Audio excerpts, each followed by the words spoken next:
Has death ever taken someone away from you too soon? In this video, I'll be talking about several coping skills to help you get through the death of a loved one. My name's Jeff, and my goal is to make psychology make sense. Stick around.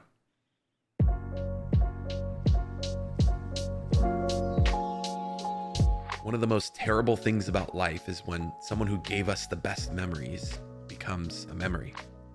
One of the few things in life that's certain is the fact that we'll all pass away at some point.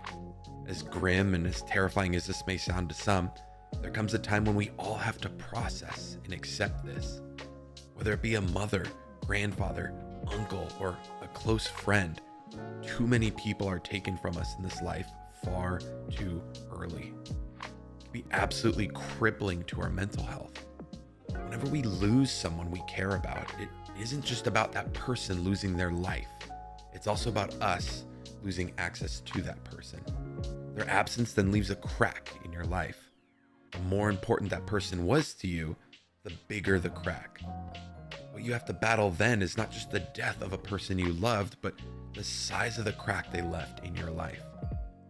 This is where we now have a choice. How will you decide to fill the crack that they left behind? Sometimes we may have unconscious ways of reacting to the death of a loved one, and we may handle these events in very confusing ways. These usually tend to be defense mechanisms. What we actually want to try to do is look to healthy coping mechanisms. These are intentionally purposeful and include conscious action. Coping techniques can be problem-focused or emotion-focused. Problem-focused techniques deal with tackling the problem itself that is causing you stress. Emotion-focused techniques focus on processing and healing you from emotions that resulted from the problem. Coping mechanisms can be active or avoidant. When they're active, you tend to face the stressor head-on and work to resolve the issue or issues. Avoidant mechanisms of coping suggest that you literally run away and escape your problems to not think about them or deal with them at all. Here's a common list of helpful and unhelpful coping mechanisms that you can reference.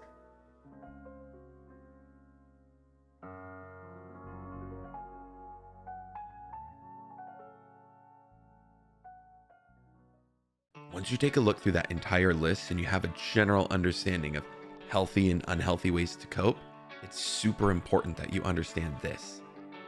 Do not try to sever all ties to the memories or emotions. Don't think that you're permanently broken or weak for feeling things.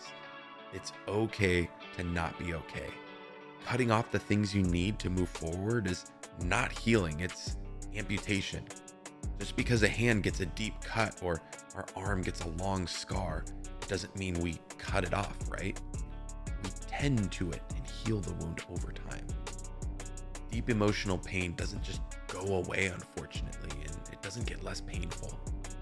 What does happen is you yourself get stronger. You grow into a more powerful version of your younger self. You level up and have better tools, resources, and support systems internally to bear the marks that permanently scarred you. A great way I heard this put is to imagine that you're a tree. When someone slashes a small tree, the wound is massive.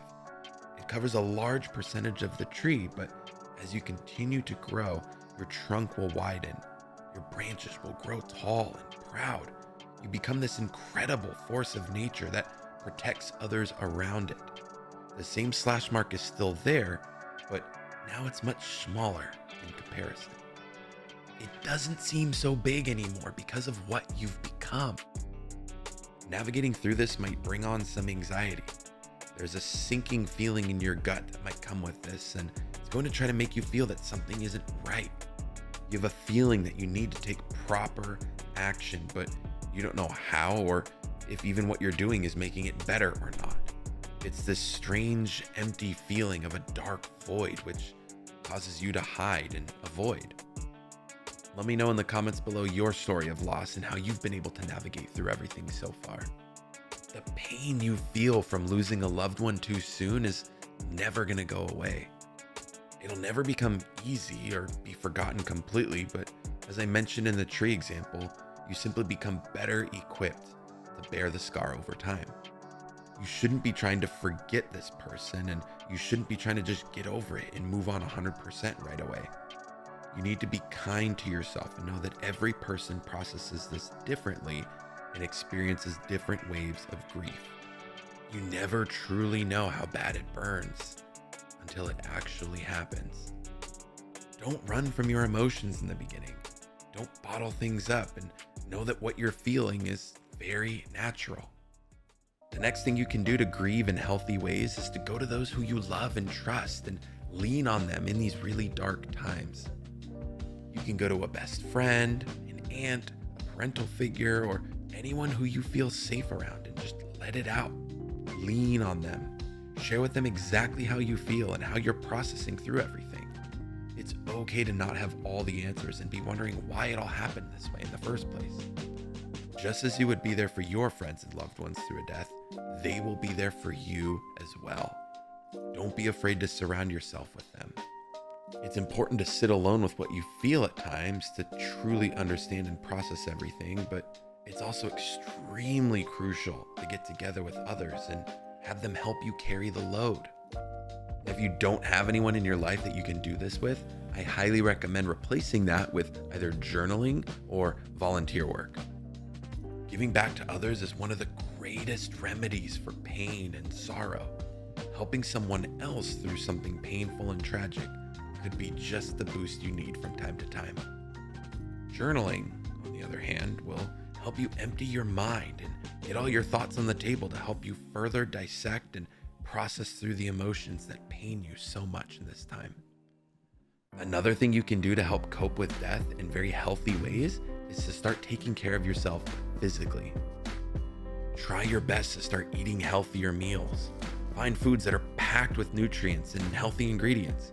Gut health is hugely important for your mood, so this can be massive for some people.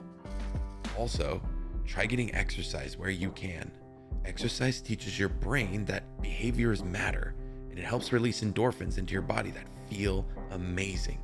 The more you do it, the healthier you become, and the further along your healing journey can go.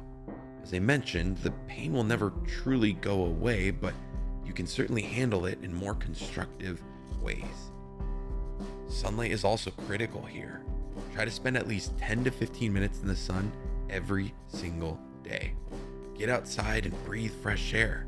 It can do wonders for your mental health by improving your vitamin D levels and generally just helping you feel happier in the long run. The last part that's super important here is sleep. I know it can seem impossible for some of you to sleep well, but having a night routine and morning routine that works specifically for you, along with going to bed and waking up at the same time every day, can completely change your mental health. Be sure to never rush through all of these things, and remember that we're not here to forget and we're not here to amputate. If all you're grieving is the death, you're missing a big part of what needs to be mourned. There's a wide array of experiences and emotions to comb through as well. This, of course, takes time. Don't be afraid to go to a specialist for help or seek other healthy resources to help you in time. Be patient and treat yourself with grace. Take all of this one day at a time. Remember to breathe. Remember the good times you had with them. Think of all the laughs and great memories you shared. Carry on living your life in the ways that they would want you to. That person would want to look down after they've passed and see you as happy as you could be, right? They would want you to never forget, and they would want you to share their positive story, but they would also want you to live out your story as well. Try to dial in your perspective on loss. Understand adaptive and maladaptive coping mechanisms. Remember the examples I've shared through the video and practice building these tips into daily habits. I promise you're not alone. This will help you. This pain will never go away, but you yourself will continue to grow stronger. Never take for granted the people that you have in your life that you love. Don't let them live a single day without letting them know how grateful you are for them and how much you cherish your time together. I would happily drop everything in life, quit my job, lose everything, if it meant that I could have one last sit down with all the people that I've lost. The tattoos that cover my upper body are constant symbols of life and love. They're permanent, painful lessons of the blessings and brilliance that I've had in my life because of these people. They're for the family members that I've lost, that I'll never forget. Mourning a death is a lifelong battle. We all have to experience it at some point. If we get too caught up in this, we can easily let life pass us by. If you feel life is passing you by too quickly, be sure to check out my last video on time. I think it'll be really helpful for you in your journey through this. So for all things psychology to help you think, feel, and perform better, stay tuned right here on Psychology of Living.